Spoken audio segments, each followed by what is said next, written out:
lines across America. I am at the Philadelphia Art Museum. Tell the people hello.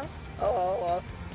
And coming to you live from Philadelphia, enjoying a lovely weekend here in the city of brotherly love.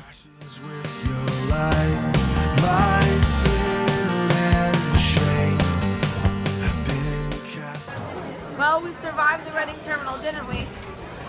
Yes.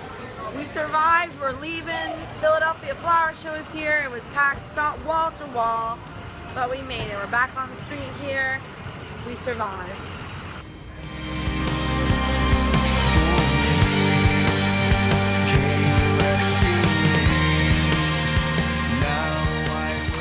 Well, I am back in California from my Philadelphia adventure, and this is Ask Emily Week 1. I got a lot of questions this week. The first question I get is the question I get the most from anyone all the time. How do you become a speaker? How do you become a worship leader? How do you break into that world? The main way that I felt God calling me to be a speaker was the opportunities that he gave me to share my gifts. I would venture to say that 100% of the speakers and worship leaders that I know did not plan on becoming a speaker and worship leader. Probably 100% of them, if not a close 98%. Every speaker or worship leader I know who is speaking or leading worship today began as some sort of capacity of youth minister or campus minister or involved in youth ministry in some way. I was a campus minister at an all-girls Catholic high school for 2 years, and that taught me so much about what ministry is, what it looks like, how to be a good minister, how to give good talks. No one begins by giving a talk to 2,000 people. You start small and it just starts to grow and grow and grow. And if you are continually rooted in the Lord, continually bringing it back to what it's all about, God will bless that if that's what he wants you to do with your life and continue to give you opportunities to share that. Our next question comes from Abby. She said that she's been dating her boyfriend for 3 years. They are not engaged, but she wanted to know, are you aware of any resources, books, or Bible studies that might be relevant for encouraging a serious relationship that is not yet an engagement? When she asked this question, there are 2 books that come to mind for me. The first, that is a scripture study for couples. It is by Mark and Melanie Hart. It is called Embracing God's Plan for Marriage. I made little cutouts for you so you could see the cover. Embracing God's Plan for Marriage. It says it's a scripture study for couples. It doesn't say married couples. It doesn't say engaged couples. It's simply a way for couples of any kind to grow spiritually together, to be more spiritually enriched in their relationship. The second one is another little cutout, a book that Daniel and I found really helpful before we got engaged. It is 101 Questions to Ask Before You Get Engaged. This book helped us learn more about each other.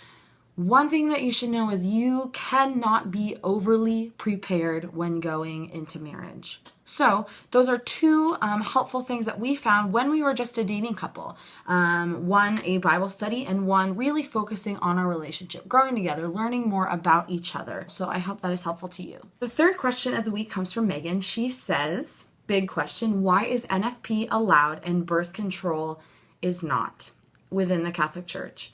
This is a very, very big question that goes beyond a vlog, but I wanted to touch on a couple of things because it's a great question that I know a lot of young people have.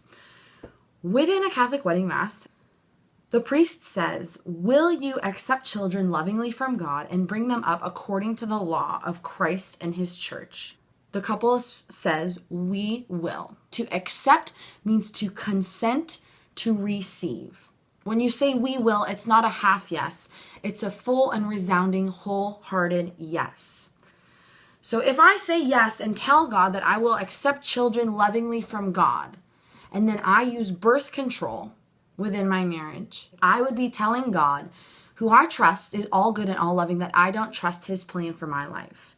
That I think God will give me more kids than I can handle, so I'm going to use birth control because I know better what I can handle than what God knows that I can handle.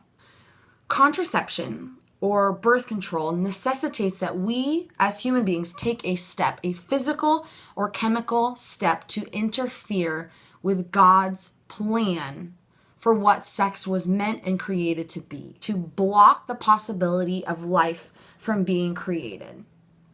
NFP does not do that. Every act of sex within a marriage done within NFP is open to life, no matter what. There are no physical or chemical barriers placed between the couple.